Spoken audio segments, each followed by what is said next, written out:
안녕하세요. 네, 반갑습니다.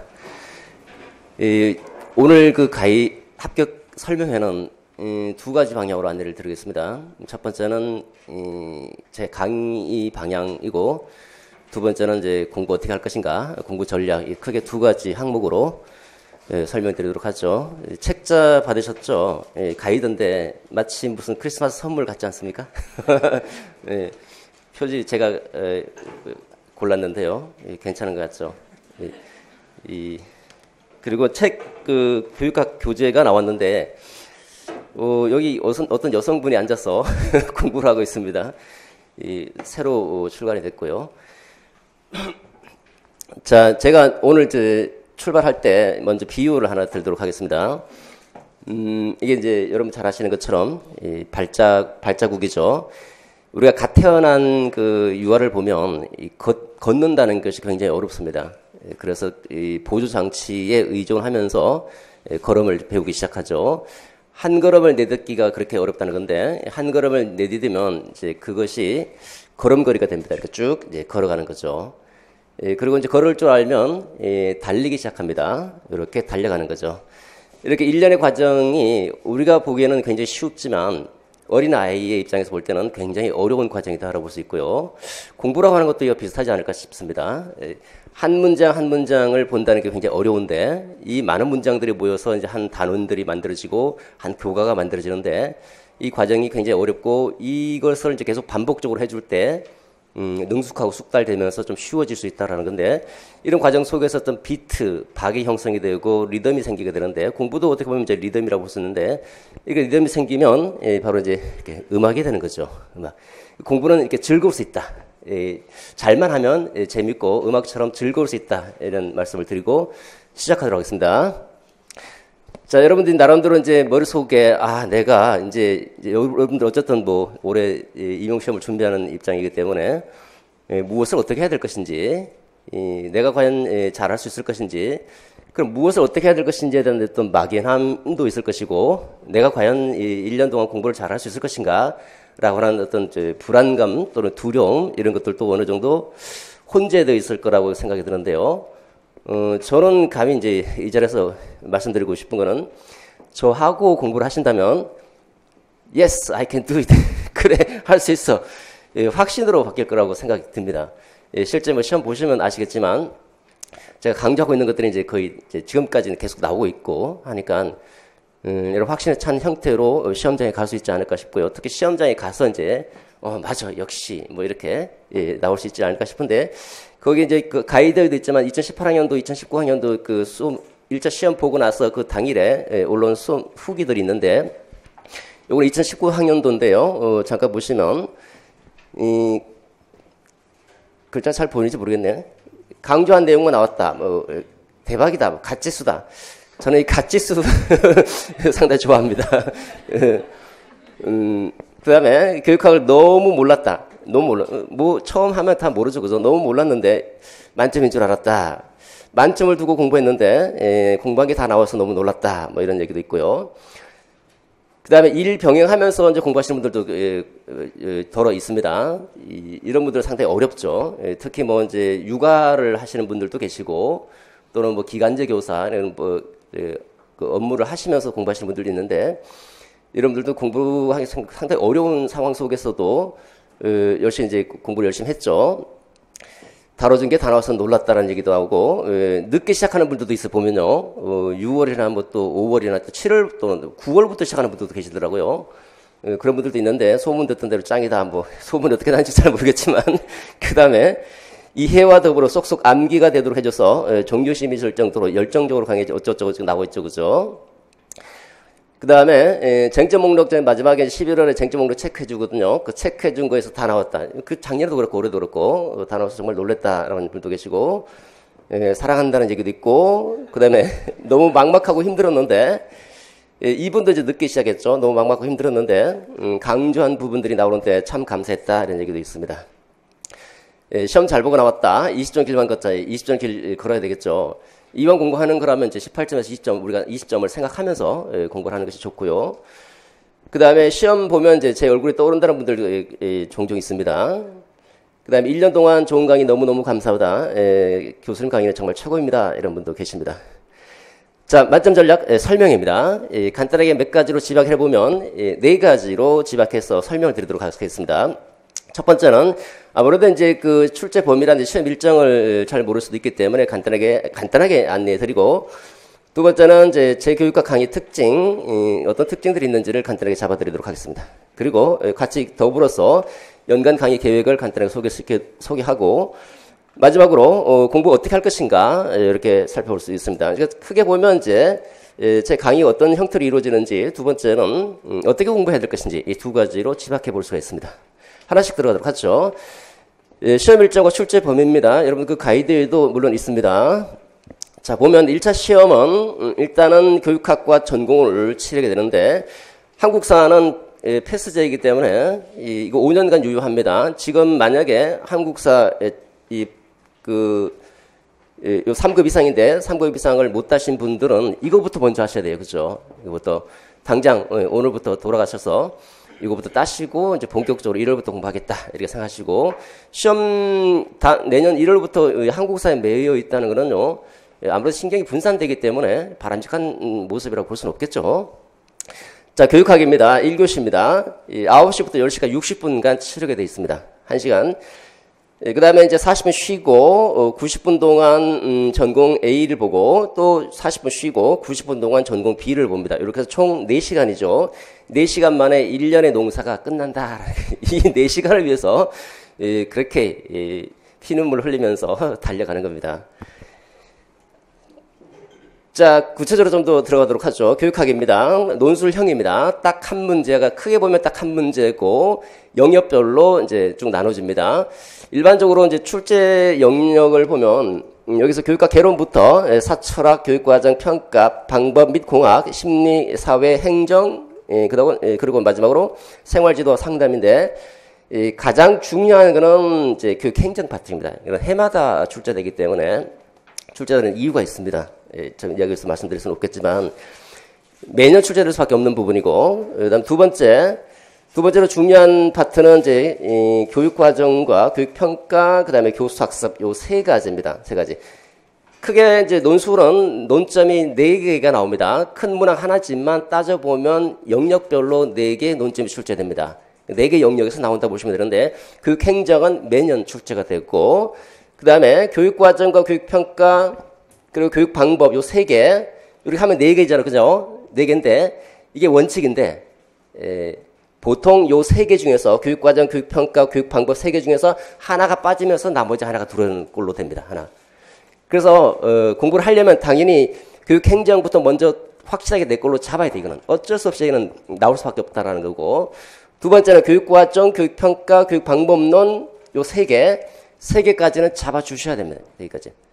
그 다음 나머지 이제 한두 개 이렇게 얘가 하나 빠지고 들어오고 하는 거니까, 올해 보십시오. 올해는 이제 얘가 교육 방법론이 빠지고 교육 심리가 들어왔습니다. 교육과정, 교육평가, 그 다음 교육 심리, 교육 행정. 저는 참 특이하죠? 작년에 수업하면서 그랬습니다. 올해 교육 심리 이상하다, 이거. 교육 심리 나올 것 같다. 교육 심리 나왔잖아요. 얘가 빠지고 얘가 나왔습니다. 그 가이드 잠깐 보시면요. 가이드에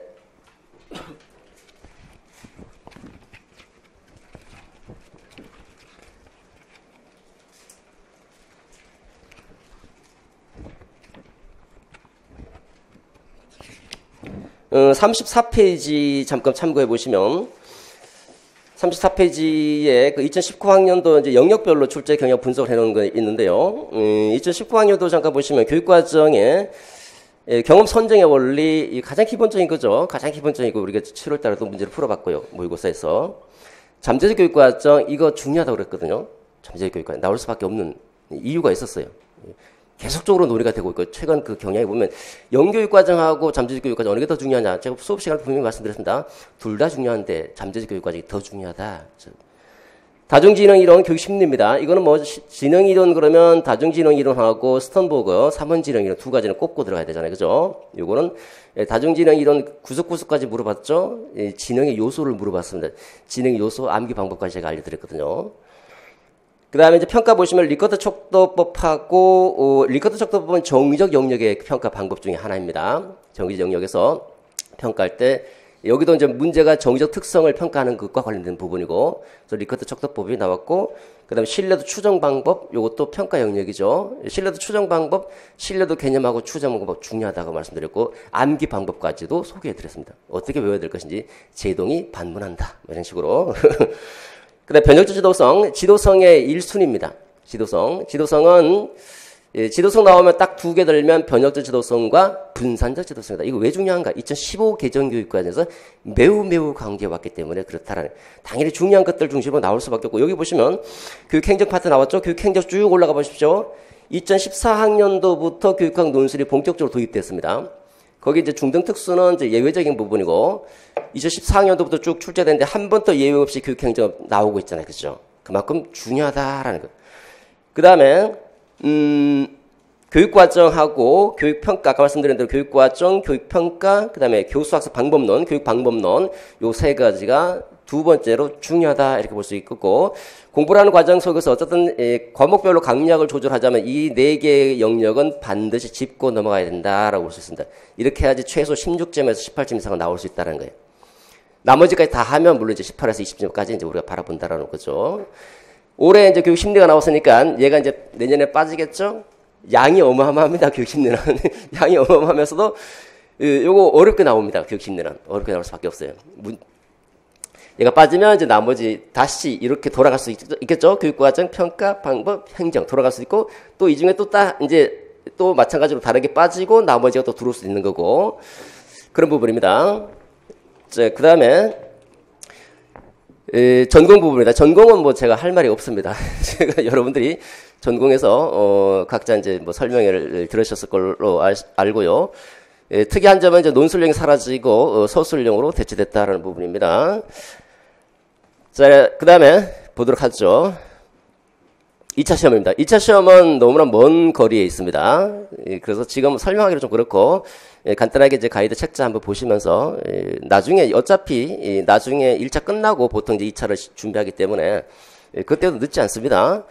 그리고 이제 보시면 출제 기간이 좀 달라요. 평가원 출제 기간이 있고 자체 시도에서 자체 출제하는 기간이 있는데, 요거만 좀 구분하셔서 내가 어디 지역을 그 시험을 볼 것인지를 생각해서 한번 좀 생각해 볼 필요는 있고요. 요거는 이제 지역마다 전부 다 조금씩 다 다르기 때문에 참고용으로, 지금은 뭐 참고용으로 한번 간단하게 살펴보면 좋겠죠. 자, 경기도는 좀 특이한 케이스입니다. 경기도 좀 특이한 케이스가 있으니까 참고용으로 보시고, 그 다음에 강의의 특징 설명드리도록 하죠. 첫 번째입니다. 이게 폰트가 좀 특이하게, 폰트가 안 잡혔네. 구조화된 강의입니다. 저 강의 가장 큰 근본적인 특징은 구조화해서 강의를 진행한다는 건데, 그 우리가 보면 가이드북에 잠깐 보시면 그 맨 뒤에 여러분들이 이제 집에 가시면서 오가는 길에 좀 보시라고 78페이지를 잠깐 보시면요. 78페이지에 싱킹맵이 있죠. 교육과정부터 전부 다 싱킹맵으로 구조화 시켜놓고, 그리고 이제 출제 뭐 어떤 논점에서 어떻게 출제됐는지까지 이제 달아놨으니까 딱 보면서 아, 이게 좀 중요하구나, 좀 덜 중요하구나, 이렇게 강력도 이제 물론 조절할 수 있을 것이고, 이렇게 이 싱킹맵을 이렇게 칠판에 띄워놓고 수업을 시작합니다. 그래서 전체를 먼저 보고 들어가는 거예요. 예를 들어서 교육과정을 공부한다 그러면 교육과정 전체가 어떤 구조로 되어 있는지 쭉 한번 살펴보고 그 교육과정의 본격적인 내용을 살펴야 되는데, 우리가 이제 얘가 이제 아파트인지 뭐 어떤 가옥의 구조를 우리가 살피려면 이게 가옥이 어떤 형태로 되는지 먼저 알아야지 가옥을 이해할 수 있게 되거든요. 교육학 공부도 마찬가지입니다. 교육학적 안목을 형성해야 되는데, 보는 눈, 안목은 보는 눈이죠. 보는 눈이 형성돼야지 교육학이 이해가 되는데, 교육학적 안목 형성되지 않은 상태에서 세부 내용만 보게 되면 무슨 말인지 잘 이해가 안 돼요. 그러니까 전체 구조를 먼저 꿰뚫어 보고 이를 통해서 교육학적 안목을 먼저 형성하고 진행합니다. 두 번째, 자, 이제 어느 정도 교육학을 보는 눈을 형성했으면 두 번째는 그 교육학 내용에 나와 있는 주요 개념과 이론들이 있는데, 이 개념과 이론 중에서 핵심 키워드가 뭔지를 딱딱 추출해서 정리해 드립니다. 그러니까 어차피 이제 교육학 논술에서는 세부 논점이 있거든요. 큰 논점이 있고 세부 논점이 있는데, 세부 논점에서 우리가 쓸 수 있는 분량은 한 문장에서 많으면 두 문장, 세 문장까지밖에 못 씁니다. 왜냐하면 시간적으로도 그렇고 지면상으로도 세부 논점 하나당 한 문장 내지 두 문장 이 정도면 많이 쓰는 거예요. 그렇기 때문에 어떻게 공부해야 될 것인가? 당연히 쓸 만큼만 암기하고 들어가는 거예요, 그냥. 그래서 쓸 만큼만 딱 키워드 중심으로 추출해주고, 이걸 키워드를 또 외워야 되잖아요? 이제는. 외우지 않으면 쓸 수가 없게 되는 거죠. 이걸 또 외울 수 있도록 암기 방법을 제시합니다. 잘 외울 수 있는 방법으로. 그래서 정리를 한 다음에 키워드 중심으로 암기 방법을 제시해서 잘 정리해서 잘 암기하는 식으로 하자. 그러면 전체적으로 굉장히 간결해집니다. 경제적으로 공부할 수 있다라고 볼 수 있죠. 그 다음에 세 번째입니다. 이해 중심의 강의입니다. 저는 책을 읽지 않아요. 어떤 사람은 막 책 읽고 그런다는데 대부분 그 교육학 선생님들 중에 보면 책 읽으면서 강의한다 그러는 거예요. 책 읽을 것 같으면 그냥 녹음기 틀어놓고 말지 뭐 책을 읽고 있습니까? 이해를 시켜주는 게 중요하죠. 그래서 배경 지식과 사례를 통해서 쉽게 이해할 수 있도록 접근합니다. 자, 그 다음에 이런 교육학 논술이면 이제 논술 능력을 우리가 이제 배양해야 되는데, 논술 능력 아마 저 따라올 사람 아무도 없을 겁니다. 여러분들은 몰라도 여기 선생님들은 다 저의 존재는 잘 알고 있어요. 아, 저 사람 논술은 탁월한 1인자다. 교육학 선생님들은 어떤 선생님이든 전공 선생님들 오래 강의하신 분들 다 아십니다. 일단 논술 능력을 배려하려면 논리 틀을 갖추고 있어요. 논리 틀. 근데 저 논리 틀이라는 게 그렇게 어렵지 않아요. 그리고 여러분들이 이제 모델링을 해야 되거든요. 그러니까 모델링이라고 해서 교육학 개념에서 굉장히 중요한 개념인데, 모델링을 하려면 모델링을 할 수 있는 모범 답안을 제시해 줘야 되는데, 한번 보십시오. 우리 교육학 강의하시는 선생님들 보면 노량진에서 모범 답안 제시하는 분들 몇 명 안 계세요. 전부 다 그냥 뭐 도회식으로 이렇게 제시할 뿐이죠. 실제로 내가 답안을 어떻게 써야 될지를 모른다는 거예요. 어떤 선생님은 저보고 그랬어요. 저는 많은 그 학생들이 많은데, 이분은 굉장히 솔직하죠. 나 답안을 못 쓰겠다, 도저히. 답안 대신 써달라는 거예요, 저보고. 저보고. 그러니까 안 된다고 했더니 그냥 계속 도회식으로 이렇게 하더라고요. 못 써요, 이게. 안 써져요, 이게. 정말 안 써집니다. 안 쓰시는 분들은. 그래서 이건 모델링 할 수 있도록 모범 답안을 해드립니다. 이게 말이죠. 지금은 크게 문제가 안 돼요, 지금은. 근데 7, 8월부터 이제 모의고사 들어가게 되면, 계속 모델링을 하고 답안 보고 익히면서 자기도 모르게 자연스럽게 논술이 써집니다. 우리가 몰라서 못 쓸 뿐이지, 자연스럽게 나중에 보면, 나중에 그 저와 함께 공부하시는 분들이 대부분들이 다 그렇게 얘기합니다. 선생님, 논술 부담이 없다. 논술 부담은 없고, 제가 못 외워서 못 쓸 뿐이다. 이렇게 얘기를 하죠. 그 다음에 여러분들의 답안에 대한 첨삭이 필요합니다. 첨삭을 통해서 첨삭은 이제 직강이든 뭐 인강이든 구별 없이 똑같이 첨삭을 해드립니다. 첨삭도 아마 이제 저만큼 많이 하시는 분들도 아마 없을 거예요. 첨삭을 해드리는데 논리, 표현, 내용의 오류 이걸 바로 잡아서 이 바른 길을 갈 수 있도록 이제 안내를 해드리는 거죠. 피드백 해드립니다. 자, 마지막입니다. 적중률 100%를 지향합니다. 저는 무조건. 그래서 학계 동량을 가능하면 이제 최신의 학계 동량을 반영해서 모의고사를 출제할 때는 엄선해서 이 모의고사 이제 반영하게 되고, 마지막에 11월 다시 한번 이제 정리할 때 쟁점 목록, 아까 말씀드린 대로 그 쟁점 목록을 이제 드립니다. 작년도 그렇고 올해도 그랬고, 이 쟁점 목록인데 체크인 한 부분만 잘 보시고 들어가도 18에서 20점 나와요. 그냥 나오는데 참 정말 아쉬운 게 왜 이렇게까지 해줬는데 떠먹여줬는데 그거 다시 한번 안 보고 들어가냐 이거예요. 자, 그 다음에 전체 연간 강의 안내하도록 하죠. 첫 번째입니다. 이게 잘 보이나? 1, 2월은 기본 이론이고 3, 4월은 심화 이론입니다. 지금 잘 안 보이는 것 같은데. 1, 2월과 3, 4월은 공통적인 특징은 이론을 공부한다는 거고요. 1, 2월은 기본적인 이론을 공부합니다.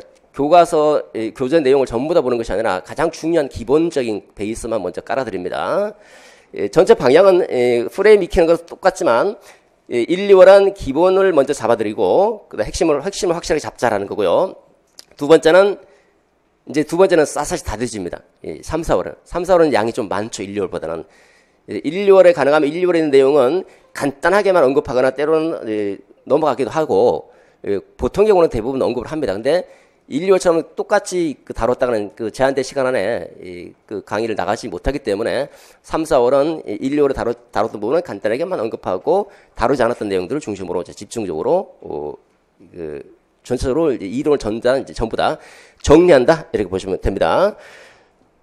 그 다음에 5, 6월은 5, 6월은 좀 가볍게 접근할 수 있는 시기라고 볼 수 있는데 5, 6월은 이제 그 객관식 기출 문제와 그다음에 논술형으로 출제되는 우리 이제까지 출제됐던 논술형 문제와 그다음에 행시 문제 이렇게 적용하는 시간이다라고 보시면 됩니다. 5, 6월 같은 경우는 이제 1, 2, 3, 4월을 잘 공부해 놓으면 좀 가볍게 들어갈 수 있어요. 그리고 또 이제 5, 6월에 좀 필요한 사람들은 일반적으로 이제 적용이 잘 안 된다. 선생님 좀 문제가 나오면 사령이 나오면 잘 적용이 안 돼요. 이런 분들은 5, 6월을 통해서 이제 기출 문제와 기출 문제를 통해서 적용하면서 적용을 좀 키워나갈 수 있다고 볼 수 있겠고요. 또 한 가지는 모범 답안을 드립니다. 단독 과정으로 출제하고 그 단독 과정을 모범 답안으로 쭉 제시합니다. 그래서 5, 6월 들었던 분들은 이게 더 편하다는 분들도 계시더라고요. 모범 답안을 중심으로 공부를 하는 게.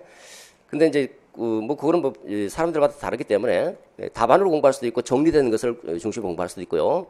제가 볼 때는 저는 개인적으로는 정리되는 걸 중심으로 공부하는 게 나아요. 답안을 그대로 통째로 외우려고 하면서 답안을 제시하면. 그래서 우리가 이렇게 쓰는구나 라는 정도만 이제 알려고 하는 거죠. 그 다음에 7, 8월부터는 이제 중요한 시기다라고 볼 수 있습니다. 하반기고, 그 전반기에 공부를 잘 해놓으시면 7, 8월부터 조금 쉬워지는데, 이때부터는 이제 7, 8월은 영역별로 모의고사입니다. 9, 11월은 종합 모의고사, 9, 10월은 영역을 불문하고 왔다 갔다 하는데, 7, 8월은 영역별로 먼저 정리를 하고, 예를 들어서 교육과정 한번 정리하고, 교육과정 관련된 모의고사, 완전한 형태의 모의고사로 보고, 교육심리 정리하고, 교육심리 전체를 또 완전한 형태의 모의고사로 이렇게 진행하고, 9, 11월은 영역을 불문하고 그야말로 실전 모의고사로 이제 진행이 됩니다. 이 두 가지는 이제 모의고사 부분이고 그런 면에서 보면 실전 적용력을 높인다는 측면에서 중요한 부분이다라고 볼 수가 있습니다. 이렇게 해서 이제 전체 교육학은 이제 끝이 납니다.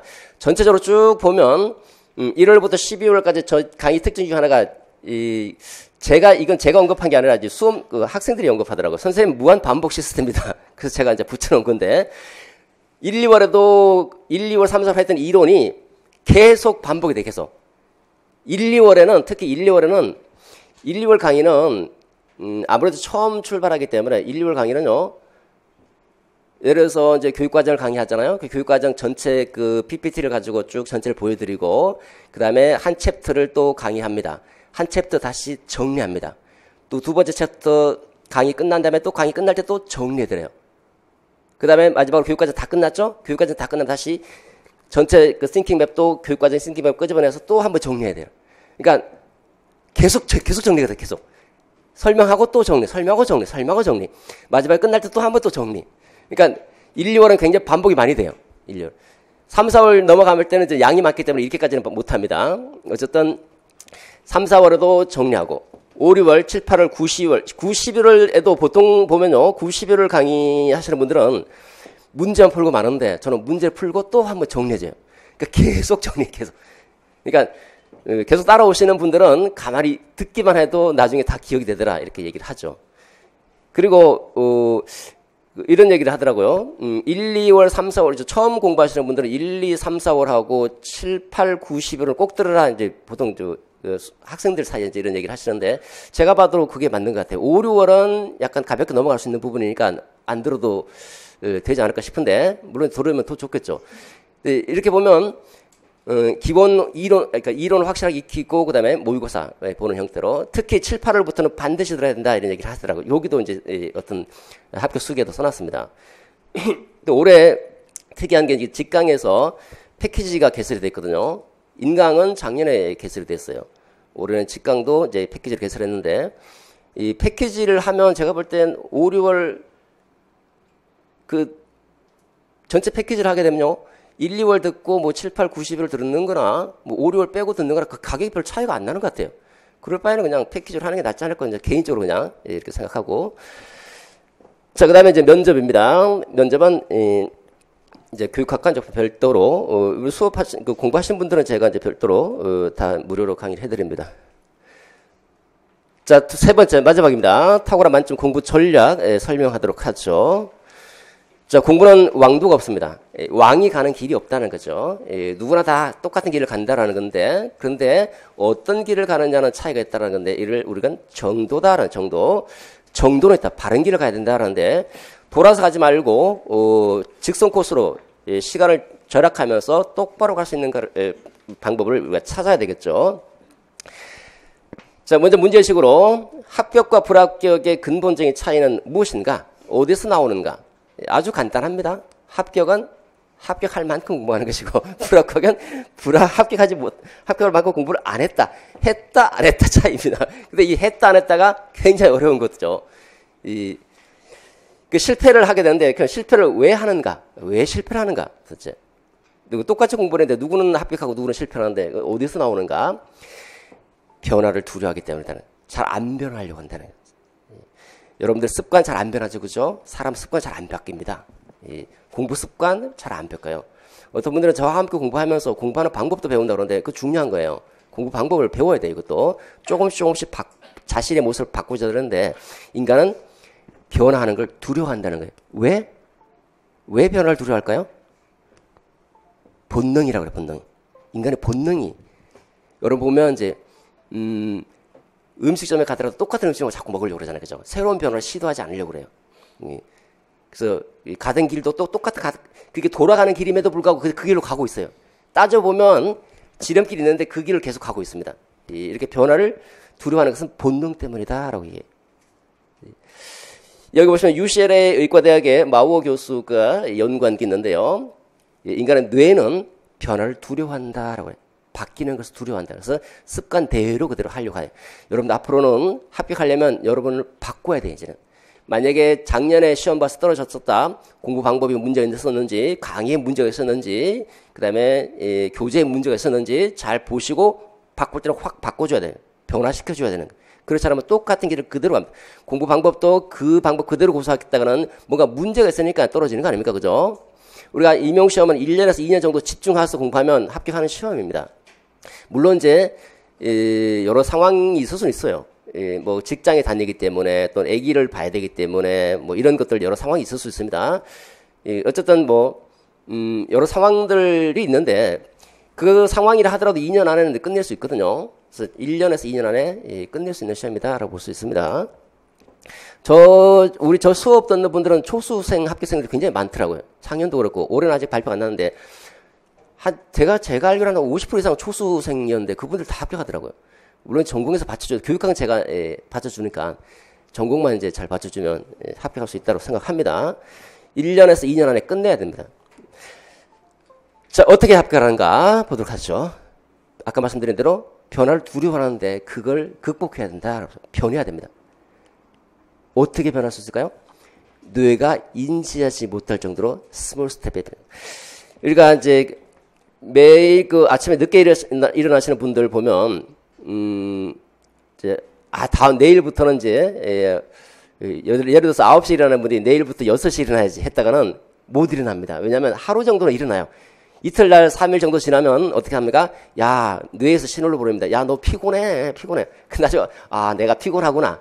뇌가 피곤하다고 정보를 보내서 본인이 피곤함을 느낍니다. 그럼 다시 원위치로 돌아가죠. 그죠? 어떻게 해야 됩니까? 5분씩 단축시키면 되거든요. 조금씩. 가랑비에 옷 젖는다고 자기도 모르게 조금씩 변화시키는 거예요. 그러니까 공부 방법이라 하는 것도 조금씩 바꿔 나가야 됩니다. 조금씩. 이렇게 스몰 스텝의 방법으로 조금씩 변화시키기 바랍니다. 급격하게 변화시켰다가는 두려워한다라는 거. 자, 탁월한 만점 공부 전략, 공부의 정도를 찾는 거 이제 찾아보도록 하겠습니다. 3가지를 말씀드리겠습니다. 첫 번째, 시험의 본질을 알아야 된다. 두 번째, 공부 방법을 알자. 마지막입니다. 합격은 마음속에서 비롯된다. 상대방을 알아야 되죠. 그 다음은 나를 알아야 됩니다. 지피지기면 백전 불태다. 그래서 손자병법에 나오죠. 상대를 알고 나를 알면 100번 싸웠어도 위태롭지 않다. 상대를 알고 나를 알고 그 다음에 내가 어떤 마음을 품느냐. 2가지가 중요한 부분인데 첫 번째 시험의 본질을 한번 살펴보도록 하겠습니다. 자, 시험의 본질을 알면 공부 방법이 드러나는데 교육학 논술입니다. 우리가 교육학 논술은 교육학 시험이면서 동시에 논술 시험이다. 2가지 요소가 결합되어 있다고 볼 수 있겠죠. 그래서 2가지를 다 잘해야 된다는 거예요. 첫 번째 교육학 시험이고 논술 시험입니다. 자, 이 두 가지에 능통해야 된다라는 건데, 이 능통하려면 아무래도 여러분들 부족한 부분은 이 전문가의 도움을 받아서 이 단기에 실력을 향상시킬 필요가 있다라는 생각을 해봅니다. 교육학 논술은 무엇인가? 교육학 논술은 논제가 나옵니다. 문제죠. 논술 문제. 문제가 주어지고 그 문제의 답안을 쓰는 거예요. 아주 간단한 논리인데, 이 문제는 사례형으로 나오죠. 교육학적 사고를 요하는, 교육학적 개념을 요하는 교육 사례가, 가상적인 사례가 제시가 되고, 이 가상적 사례를 파악해서 답안을 쓸 때는 첫 번째, 교육학의 핵심 내용이라 한다. 핵심 내용. 교육학 시험이니까 핵심 내용. 그 다음 두 번째, 논술 시험이니까 논리적으로 서술할 수 있어야 된다. 두 가지. 근데 아까 간단하게 말씀드렸던 것처럼 이 사례를 먼저 파악을 하고, 사례가 파악이 됐으면 핵심 내용을, 내가 기억한 핵심 내용을 논리적으로 서술하는데, 이렇게 보면요, 아까도 간단하게 말씀드렸지만 짧은 시간에 지면상에 제한되어 있고 시간상에 제한되어 있는데 많은 내용을 알 필요가 없다는 거예요. 이것저것 정리되지 않은 거는 오히려 혼란만 붙여질 뿐이에요. 쓸 만큼만. 객관식 시험은 기출문제를 반복해서 기출문제 중심으로 공부하는 게 좋고요. 이렇게 논술식이라든지 주관식 시험은 쓸 만큼만 기억해서 공부하는 게 제일 합리적인 방법이거든요. 핵심 내용, 한 문장 또는 두 문장 정도만 기억하는 방법이에요. 이해를 한다면, 당연히 이해를 한다음에 요걸 기억해서 논리적으로 표현해주면 되는데, 논리적 표현 그렇게 어렵지 않습니다. 이건 저하고 공부하시면 나중에 7, 8월부터는 이거는 뭐 그냥 논리적 표현은 크게 문제가 안 돼요. 자, 그 다음 두 번째입니다. 공부 방법입니다. 이게 이제 조금 중요하겠죠. 앞으로 우리가 어떻게 공부해야 될 것인가. 공부 방법이래 봤자 제가 설명을 드리겠지만 이게 제가 그대로 떠먹여주는 거거든요. 그냥 떠먹여줍니다. 저 수험생분들이 그러더라고요. 선생님 강의는 떠먹여주는 강의다. 떠먹여주는데도 안 먹는 분들이 계십니다. 드셔야 되는데. 자, 공부 단계입니다. 첫 번째, 당연히 주의를 집중하겠죠. 책을 펼치고 이 주의를 분산하는 것들을 다 없애버리고 책에 집중합니다. 집중하면 이제 글자가 보이죠. 문장이 보입니다. 문장을 구성하고 있는 단어, 핵심 개념들이 보이고, 이 핵심 개념들로 문장이 구성되는데 그 개념들을 이해하게 되면 한 문장이 이해가 됩니다. 첫 번째 주의 집중이죠. 주의 집중했으면 두 번째는 이해를 해야 돼요. 이해를. 내용을 이해해야 한다. 이해가 되면, 이해로 끝나면 객관식은 상관없지만 논술은 이해로 끝나서는 안 돼요. 정리까지 들어가죠. 정리까지. 이해와 정리라고 해서 두 가지 축은 굉장히 중요한데, 공부에서 이해라고 하는 것은 다스릴 이자, 풀 해자입니다. 그러니까 글을 다스려서 풀어 헤치는 거예요. 그러니까 압축적으로 표현되어 있기 때문에 이게 무슨 말인지 이해가 안 되거든요. 그건 다시 말해서 이해를 하려면 글을 풀어서 헤쳐서 이해를 해야 된다는 거예요. 이해를 한 다음에 정리라는 것은 흩어진 것을 가지런히 모은다는 뜻이거든요. 이해를 했으면 쓸 만큼만 조직화하고 정교화해서 가지런히 모아야 되는데 이 두 가지가 공부에서 매우 중요하다는 거고, 이게 저는 수업 시간에 이 두 가지를 다 이게 당연히 두 가지 다 해줘야 되는 거죠. 해드립니다. 보시면 정리가 없는 이해만 하고 정리를 못한다. 정리 없는 이해는 이해만 하고 있고 정리가 안 돼 있다. 요거는 실제 논술 시험에서는 무기력해요. 왜? 논술 시험은 내가 정리해서 암기한 다음에 써야 되기 때문에 이해는 하는데 못 씁니다. 그냥 반대로 뒤집어서 이해가 없는 정리, 이해는 안 돼 있는데 정리만 잘하는 사람들이 있거든요. 요거는 맹목적입니다. 그래서 적용형 문제가 나오면 이해가 안 되기 때문에 적용을 못 시키는 거예요. 맹목적으로 암기하고 있기 때문에. 그래서 두 가지가 매우 중요해요. 이해도 하고 이해한 것을 풀어헤친 것을 다시 한번 쓸 만큼만 딱 정리해서 그 다음에 마지막으로 외워주는 거예요. 암기. 그 다음에 수시로 인출해줘야 되겠죠. 시험 공부가 이제 인풋의 과정이면 시험은 아웃풋이죠. 두 가지. 여기 이 과정에서 보면 일단 당연히 처음에 주의 집중하시고 이해하고 정리하고 암기, 인출, 특히 제가 수업 시간 해드리는 것은 이해와 정리, 암기까지. 이건 암기는 여러분들이 해야 되는 거죠. 암기 방법을 제시하는 거고. 그래서 크게 이 두 가지 골기고 암기 방법까지 제시해 줍니다. 그럼 여러분들이 할 일은 떠먹여 주는 거잖아요. 계속 암기하고 인출하고 암기하고 인출하고 이거 두 가지만 해주면 되는 거예요. 여러분들은 강의를 듣는 이유가 뭡니까? 시간을 절약하기 위해서 강의 듣는 거잖아요. 좀 경제적이고 효율적으로 공부하기 위해서. 근데 어떤 분들은 막 그 정리 안 된 거 정리도 뭐 안 해줄 뿐만 아니라 어떤 분들은 뭐 논문을 주는 분들도 계십니다. 논문 같은 거 페이퍼. 이거 누구 보고 정리하라고 논문 페이퍼 줍니까? 저는 다 정리해드립니다. 그냥 쭉. 그래서 이해와 정리 두 마리를 토끼를 다 잡고 암기하는 방법을 제시해드리는데 여러분들 마찬가지 공부하실 때 전공 공부할 때도 마찬가지입니다. 항상 딱 앉으면 제일 먼저 해야 될 일은 딴 생각하지 마시고 그 공부에만 집중하는 거예요. 집중하려면 환경부터 정비하신 다음에 딱 집중해서 한 문장을 읽고 이게 무슨 말인지 이해를 풀어 헤쳐서 잘 이해가 안 된다 하면 어떻게 해야 됩니까? 이해를 하기 위해서 때로는 사전도 찾아주셔야 돼요. 국어사전. 여러분 국어사전 찾아보면 뜻풀이 잘 돼 있거든요. 국어사전도 찾아보고 또 한자로 했으면 한자가 무슨 말인지도 이해를 해보고 영어와 섞여 있으면 영어도 마찬가지 영어 사전도 찾아보고 이게 무슨 말인지를 이해를 하셔야 돼요. 그 다음에 이해로 끝내지 말고 반드시 정리할 때 사람들이 이제 그 별도 페이퍼에다가 이렇게 정리하는 걸 좋아하는 분들도 계시고 그냥 키워드만 딱딱 밑줄 그으면서 정리하는 분들도 계십니다. 두 가지 방법 중에 어떤 것이 더 좋은가? 이거는 그 사람의 성향, 그 학습 양식이다라고 볼 수 있는데 스타일에 따라 달라요. 정리해서 자기가 스스로 페이퍼에다 정리해야 되는 분들이 계신가 하면 어떤 분들은 밑줄만 키워드 부분만 밑줄만 짝짝 그은 다음에 이렇게 정리해서 외우는 분들도 계시고 그건 이제 각자의 취향에 따라서 선택하시면 되는데 어쨌든 전공에서도 정리가 요구된다. 그리고 그걸 계속 반복적으로 암기. 나중에 공부 좀 하시면 어떤 분들은 그러더라고요. 여기 뒤에 있는 싱킹맵 있죠? 이것만 쫙 펼쳐놓고 줄줄줄줄 이렇게 얘기하더라고요. 놀랐습니다. 그리고 이 시험장에 가기 전에 딱 한 몇 시간만 딱 펴놓고 교육학 전체를 몇 시간 만에 끝내요. 그냥 쭉 보면서. 왜냐하면 계속적으로 이해하고 정리해왔기 때문에 머릿속으로 정리해왔기 때문에 나중에 책만 넘겨도 무슨 말인지 다 떠오른다는 거죠. 자, 정리 방법입니다. 조직화와 정교화예요. 조직화에 내용을 이해한 내용을 체계화시키는 거예요. 조직이라는 말은 구조화시킨다는 뼈대를 세운다. 뼈대를 쭉 키워드를 뽑아내서 그 얘를 쭉 구조화 체계화시키는 거예요.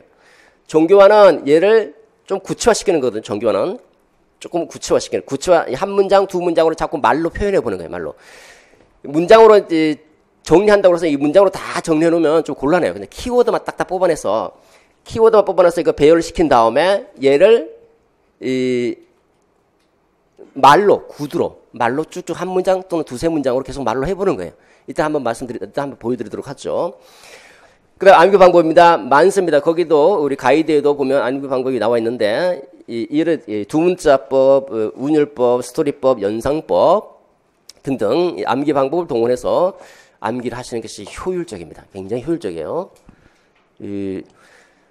암기, 자, 핵심 내용을 수시로 암기해 나가자라는 겁니다. 그리고 계속 인출하는 거죠. 이제 인출하고 논술 문제 적용해보고, 예를 한번 들도록 하죠. 올해 출제된 거잖아요. 제가 작년에 설명할 때 이거 갖고 설명했거든요. 올해 출제됐거든요. 그리고, 우리 전공 모의고사에도 변형제도성 출제했고, 이게 이제 작년 거예요. 작년에, 학교 설명하는데 보십시다.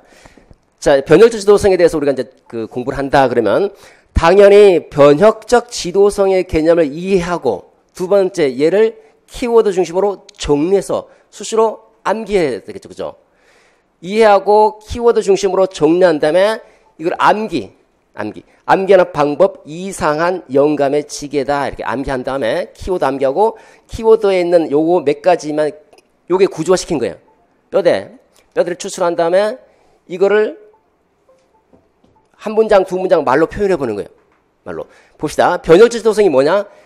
말 그대로 지도성은 지도성인데 변혁시키는 지도성이다. 변혁. 뭔가 상황을 바꾼다는 거잖아요. 그죠? 변혁이라는. 상황을 변혁시킨다. 그러니까 상황 자체를 변혁시키는 지도성이다. 한마디로 얘기해 보셨거든. 어떻게 하면 상황을 변혁시키는가? 상황을 변혁시키려면 이 학급 상황이다. 학급 상황이 정말 엉망입니다. 애들이 학습 태도도 제대로 안 갖춰져 있고, 그리고 기존의 사고방식과 기존의 학습 방법으로 계속 공부를 하고 있더라. 그래서 성적이 안 오른다. 라고 하면 담임선생님인 지도자가 이 학급 상황 자체를 바꿔버리려면 학생들을 변화시켜야 되잖아. 구성원 자체를 변화시켜야 돼. 구성원들의 태도, 생각을 바꿔버려야 돼. 우리도 뭔가 할 수 있다. 우리도 공부를 열심히 하면 좋은 성적을 낼 수 있다. 이렇게 뭔가 기대를 주면서 생각을 바꿔야 돼. 생각을 변화시켜서 그 기대 예상의 성과를 내게 하는 지도성을 변혁적 지도성이다. 한마디로 말하면 상황 자체를 변혁시키는 지도성이다. 이렇게 간단하게 정리를 해볼 수 있잖아요. 그죠? 그 다음에, 그럼 변혁적 지도성의 바스가 주장한데, 특징. 네 가지입니다. 네 가지 외워야 되거든, 일단. 외울 때, 이상적인 영향력이다. 또는 이상적인 완전한 영향력이다. 지도자는 이상적인 영향력을 행사해야 된다는 것이고, 구성원들에게 영감을 불러일으키는 동기화시켜서 영감을 불러일으켜야 한다는 것이고, 그들을 지적으로 자극시키고, 개별적인 관심과 배려를 해야 된다는 건데, 이거 외워야 되거든요. 이거 어떻게 외웁니까? 그냥, 이상한 상황을 변화시키는 거잖아요. 상황을 변화시키는데 연상하는 거예요. 연상. 머릿속으로 이상한 영감에 지게를 지고 이상한 영감이 상황을 변화시키더라. 이렇게 기억을 하는 겁니다. 그러면 이상한 영향력, 그다음 영감적 동기화, 지계니까 지적 자극해 개별적 배려. 이렇게 외우는 것.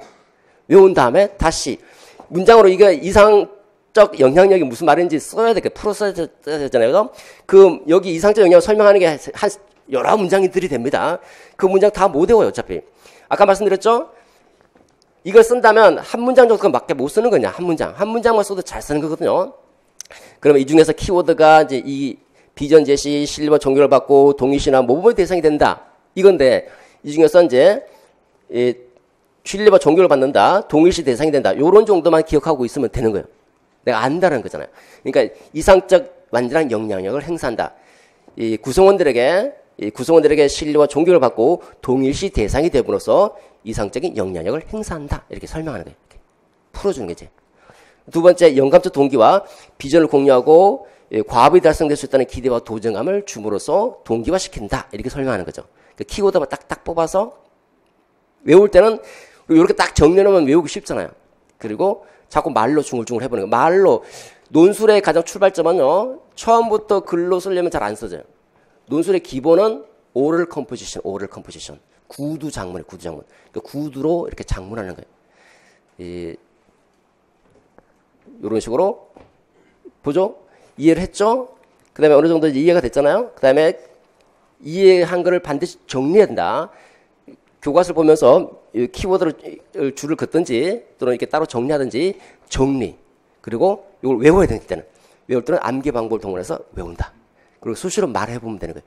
그럼 여러분들 딱 떠오르면, 변혁지도성 개념 말해봐라. 특징이 뭐냐? 이렇게 딱딱딱딱 나오는 거예요. 이렇게. 이런 식으로 공부를 해 나가시기 바랍니다. 자, 이제 마지막입니다. 합격은 마음속에서 잉태된다. 그리고 어떤 마음을 품느냐라는 것이 중요하죠. 일체 유심조다. 모든 것은 마음이 만들어낸다라고 하는데, 싸우고 이길 것인가, 이기고 싸울 것인가, 힘겹게 싸워서 이길 것이 아니라 이미 마음속에서 이기고 싸우러 가는 거예요. 전략을 잘 세워야 되는 거예요. 공부 전략 아까 말씀드렸죠. 그 전략을 잘 세우고 효과적으로 효율적으로 공부해서 이미 마음속에서 나는 합격할 수 있다. 이길 수 있다. 이런 마음을 품고 합격의 마음을 품고 이제 공부를 하는 겁니다.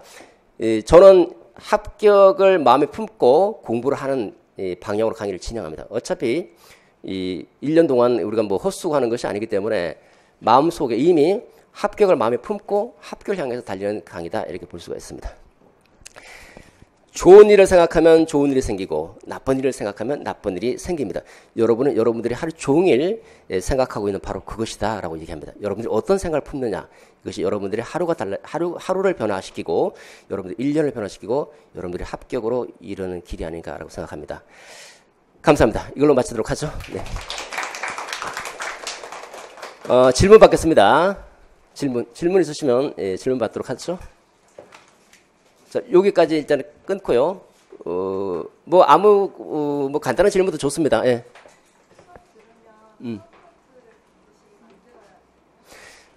아까 말씀드린 대로 서브노트를 만드는 거를 자기가 이제 취향이, 나는 서브노트를 만들면서 공부하는 사람이 있는가 하면요, 밑줄만 이렇게 그으면서 공부하는 사람이 있는데, 저는 밑줄 그으면서 공부하는 스타일이거든요. 그러니까 서브노트를 만들어서 이제 그거를 계속 돌리는 분들이 있고, 이렇게 밑줄 그어서 공부하는 분들인데, 선생님이 어떤 것을 또 자기 스타일에 맞는지 그걸 보면서 판단하는 것이 좋겠고요. 좀 시간을 아끼려면 밑줄 그으면서 키워드만 잘 줄거서 이렇게 하는 것이 좋고, 서브노트는 지금 안 만들어도 돼요. 나중에 제가 서브노트 책이 나와요, 또. 저렇게 키워드 책이 있어요, 그냥. 또 수업 시간 중에도 키워드, 간단간단하게 정리된 거 드립니다, 그냥. 근데 그거 들고 다니면서 외우면 되지 않을까요, 그냥? 그게, 물론, 남이 만들 거보다 내가 만들어야 된다 하는 분들도 물론 계세요. 그러면, 따로 정리하셔야 되는데, 어쨌든, 간단하게 정리하는 게 편하면 정리하시고, 아니면 이제 밑줄 긋는 식으로 이렇게 하는 게 좋겠고요. 수업 중간 진행할 때는 제가 밑줄을, 그러니까 키워드를 말씀드립니다. 그 키워드를 딱 기억하시면 되겠고, 정리는 나중에 지금은 바로 뭐 조금 정리가 미진해도 어쨌든 뭐 3, 4, 5, 6을 넘어가야지 이제 어느 정도 정리가 되거든요. 그때 잘 정리된 책도 있습니다. 잘 정리된 책도 있고 또 나름대로 키워드 중심으로 또 뭐 분량이 얼마 안 되는 그런 책자도 있으니까 그거 활용하셔도 좋고요. 수업 중에도 또 이렇게 또 정리된 것도 드리고 합니다. 네. 또 요일요. 요일은 이제 월화반하고 일요반 두 개 반으로 구성이 되어 있는데 월화반은 9시 반부터 1시 반까지 일요일은 이제 9시 반부터 6시 반까지 일요일 반은 저는 가능하면 추천을 안 들어요. 왜냐면 공부를 좀 하신 분들은 괜찮은데 우리가 상식적으로 생각해봐도 그 많은 양을 하루에 그냥 다 몰아서 한다는 건 좀 어렵거든요. 어려워요. 부득이 멀리서 오시는 분들 아니면 이제 직장 다니는 분들 이런 분들은 부득이 한 경우에는 이제 일요일 반도 괜찮은데 뭐 근거리 있거나 뭐 직장 생활을 하지 않는다 싶으면 그냥 분산 학습하는 것이 더 효과적입니다. 또 네. 직강 2강 차이는 기본적인 내용이라든지 시간이나 자료는 다 동일하고요. 다만 이제 마지막에 우리가 정규 수업 끝난 다음에 이제 팀 학습이 있는데 대면적 관계로 진행이 되기 때문에 인강은 팀 학습이 없죠. 첨삭도 다 똑같은데 수업 끝난 다음에 이제 개별적으로 공부를 하고 그리고 저한테 암기 테스트를 받게 돼 있어요. 전반기에는 1, 2월, 3, 4월은 암기 테스트 받고 그다음에 그 팀들끼리 또 암기 테스트 또 받아요. 그러니까 그날 공부한 거 그날 암기하고 집에 가자는 거였거든요. 물론 이제 자율적으로 참여할 수 있습니다. 바쁜 경우는 나가셔도 되는데 일단 기본적으로 그런 구조로 되니까 그 팀학습만 좀 차이가 있고 나머지는 차이가 없어요. 또 팀은 이제 일단 팀을 짜기 위해서 이제 그 페이퍼를 드립니다. 페이퍼 신청하셔서 누구하고 하고 싶다고 뭐 노셔도 좋고요. 그래서 팀을 짜서 가능하면 이제 전공도 좀 섞고 그리고 이제 초수생도 계시고 뭐 재수생 이상 분들도 계시니까 이것도 좀 섞어서 이렇게 좀 합니다. 또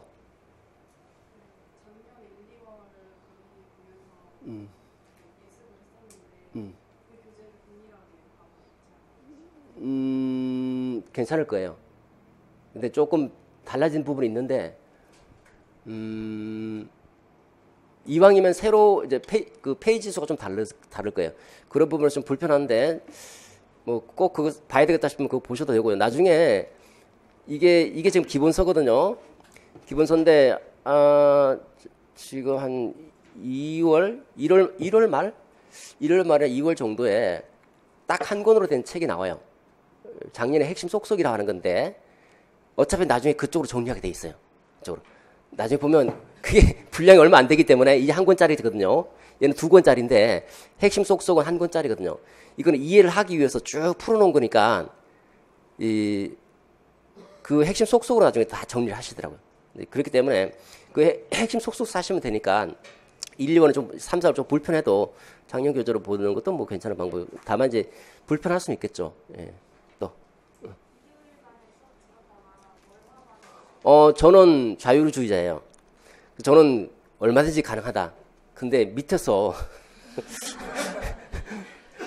자꾸 저한테 이제 뭐랄까 클레임을 하더라고요.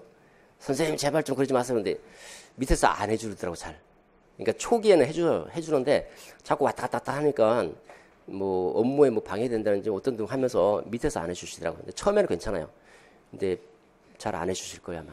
아주 특별한 사정이 아닌 한. 저는 계속 해드렸습니다. 계속. 그러니까 자꾸 저한테 뭐라고 그러고 안 해준다고 그러더라고요. 그래서 저는 뭐 제가 또 뭐라고 할 수 있는 입장도 안 되고. 예. 예, 3, 4월도 있어요. 예. 음, 1시 반에 끝나고, 예, 식사 1시 반 하시고, 식사하시고, 2시 반, 그러니까 1시 반부터 이제 자율적으로 식사 뭐 하시면서 공부하는 거예요.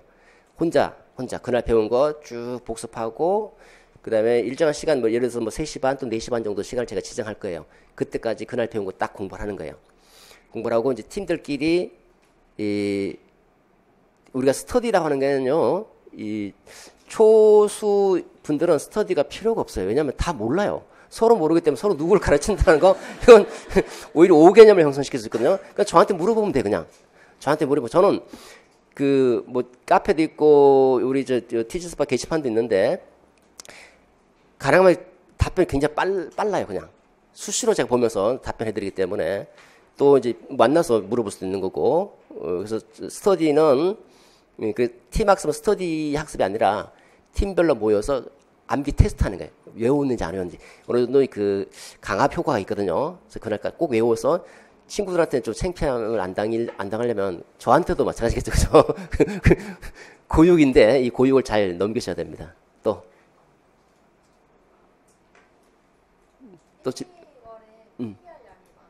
필기? 저는 필기는 별로 없어요. 필기는 많이 하는 편은 아니에요, 그냥. 저는 저는 수업이 갈수록 양이 줄어드는 스타일이에요. 쭉 갈수록 양을 줄여나가는 스타일이거든요. 처음에 1, 2월, 3, 4월까지는 양이 좀 있죠. 그다음부터는 쭉 줄여나가는 스타일이고, 뭐 필기를 뭐 중간적으로 설명할 때 여러분 나름대로 필기는 하시겠죠. 근데 필기 양이 그렇게 많지는 않아요. 많지는 않습니다. 네. 또,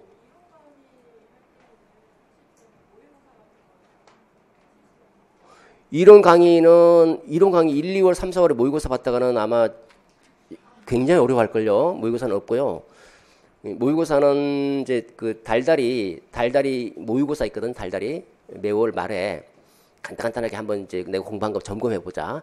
그런 차원에서 이제 그달 공부하고 그 달에 이제 한번 이렇게 적용해보는 식으로 그렇게 활용하시면 되고, 진짜 본격적인 모의고사는 이제 7월부터 다 알아보시면 됩니다. 예. 그리고 뭐 선생님 공부하셨는지 잘 모르겠지만 처음 하시는 분들은 모의고사까지 막 염두에 두면 머리 아파요, 그냥. 그냥 잘 외우고 잘 정리하는 게 좀 필요하겠죠. 또. 예, 선생님 먼저 할게요. 예. 그렇죠. 1, 2, 3, 4월 이 동일한 교재로 진행하고, 근데 이제 아마 핵심 속속이 나오게 되면요, 그 교재를 사게 되면 그걸로 정리하는 게 더 좋아요. 정리할 때는. 공부는 이걸 하더라도 어쨌든 그 핵심 속속은 7, 8월부터 계속 그걸로 나갈 거거든요. 작년도 그걸로 나갔고, 한 권짜리가 훨씬 편해요. 갖고 다니기도. 예. 또 쉬는 시간은 보통 한 15분 정도. 예, 쉽니다.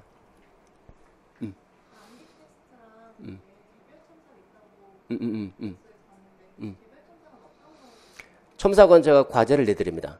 과제를 단독 과제로 예를 들어서 뭐 아까처럼 변형적 지도성의 개념과 특징을 쓰시오. 그러면 개념 쓰고 특징 쓰고. 근데 첨삭의 비중은 지금은 첨삭의 비중이 별로 높진 않아요. 그냥 외워서 쓰는 건데 진짜 첨삭이 중요한 시기는 7, 8월부터예요. 7, 8월부터는 페이퍼 2페이지 진짜 실제처럼 답안지에다가 쓰는 것이기 때문에 그때는 진짜 첨삭이 매우 중요하고, 지금은 그냥 보면 첨삭할 내용이 별로 없어요. 왜냐면 그날 외워서 바로바로 쓰기 때문에 첨삭할 내용이 별로 없더라고요. 그렇지만 또 한번 글을 써본다는 측면에서 좀 의의가 있다고 생각을 하고요. 예. 또, 예, 상당히 질문이 많습니다. 네. 예. 그렇죠. 음, 음, 음, 음, 음, 저는 개인적으로는요, 개인적으로는 이게 이제 양이 많다는 거는 그만큼 읽을 거리가 많다는 거거든요. 그래서 이해를 하려면 많이 읽어서 배경 지식을 쌓고 하는 것도 필요하긴 해요. 정리는 나중에 문제니까. 아까 말씀드렸는데 이해가 안 된 정리, 이거는 맹목적입니다. 그래서 적용형 문제 나오면 좀 적용시키기 어려운 부분도 있기 때문에 공부 좀 하신 분들은 이제 정리된 핵심 속속 그거 가지고 3월 달에 물론 그거 갖고 수업 들어도 돼요. 들어도 돼요. 수업 시간에 설명하는 걸 내가 잘 이해하고 예, 정리는 어차피 핵심 속속으로 정리하는 것이니까 그걸로 정리하겠다. 그것도 괜찮아요. 근데 이제 혼자서 이제 그 복습할 때 책을 가지고 쭉 한번 읽어보는 것도 괜찮고 저는 어느 것이든 상관없을 것 같은데 중요한 거는 이해는 놓치지 말라는 거. 한 정도만 좀 말씀드리도록 하고요. 또 네. 예습은 저는 예습 필요 없다는 주의거든요. 물론 해오면 훨씬 낫죠. 아무래도. 근데 저는 예습보다는 복습이 훨씬 중요하다는 복습. 그날 배웠던 거를 확실하게 외우고 가는 거. 수업 중에 이해하고 잘 안 되는 거는 저한테 질문하면 되는 거니까. 물론 예습 해오면 훨씬 좋아요. 근데 여러분 전공 공부하고 두 개 다 한다 하면요. 쉽지 않을 거예요. 만약에 예습을 하고 싶으면 그냥 아무 생각 없이 그냥 쭉 읽고만 오세요. 그냥. 그러니까 막 생각하면서 읽었다가는 이거 다 못 읽습니다. 못 읽고 와요. 예를 들어서 첫째 주에 교육과정 전체가 다 나가요. 그냥 하루에 여기 교육과정이 있는데 교육과정이 한 주에 끝나요. 그냥 그걸 어떻게 다 읽고 옵니까? 이걸 다 예습 어떻게 와요? 전공도 공부해야 되는데 그렇기 때문에 만약 읽고 싶으면 간단하게 그냥 뭐 이해되든 안 되든 상관없이 쭉 한번 읽어만 오는 거 요런 정도로만 예습하시면 되겠고 시간이 없으신 분들은 이제 복습에 좀 중점을 두시면 되겠습니다. 또 3, 4월에도 그 월화반 강의 시간이 똑같네요. 네, 똑같습니다. 월화반은 9시 반부터 1시 반까지. 네. 네. 네. 학교 다니시는 분들도 있더라고요. 근데 직강 분들은 인강으로 전환이 가능하더라고요. 직강 듣다가 인강 갔다가 다시 또 직강 나오는 게 이게 가능해요. 근데 인강에서 직강으로 전환이 안 되더라고요. 이거는 회사 뭐 문제니까 제가 어떻게 할 수 있는 부분은 아니고요. 그래서 직강이 좋은 점은 직강 듣고 내가 필요할 때 또 인강으로 갔다가 또 직강 나와야지 또 나올 수 있고 인강은 못 나온다는 거지. 그렇더라고요. 또, 네. 네, 사용 안 합니다. 기본서만 사용하고, 저는 교재 중심이에요. 그리고 프린트를 많이 드리는 사람도 아니에요. 왜냐하면 책으로 어차피 다 나갈 거니까 프린트는 정리하는 형태로 드리는 거지. 기본서 중심으로 나갑니다. 또, 네.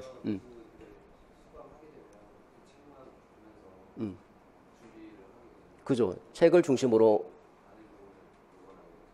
네? 필독서. 여러분 필독서 필요 없어요. 물론 이제 학문하거나 공부를 더 깊게 하고 싶다면 필독서 필요한데, 그 양 늘리지 마세요. 늘리지 마시고, 교육학은 그냥 이거 충분해요. 충분하고 남아요. 이것도 많거든요. 그래서 한 권짜리 핵심 속속이 나오게 되고, 또 키워드만 뽑아서 또 키워드 속속이라고 해서 나중에 나올 거예요. 그러니까 갈수록 양이 줄어들어야 되는데 다른 책을 막 예를 들어서 뭐 우리가 공부하다가 이해 안 돼서 뭐 대학 교재 있잖아요. 그죠? 뭐 예를 들어서 교육행정이면 교육행정 원론 이런 거 이거 다 버리세요. 그냥. 이런 거 보지 마시고 전공은 아마 보셔야 될지도 있을 것 같아요. 전공은 그만큼 어렵고 또 깊이 있으니까 교육학은 그렇게 파지 마세요. 그냥 강의대로 있는 강의 듣고 이해하고 안 되는 거 질문하고 그렇게 해결하면 되거든요. 그래서 양을 절대로 늘리지 마세요. 교육학은. 또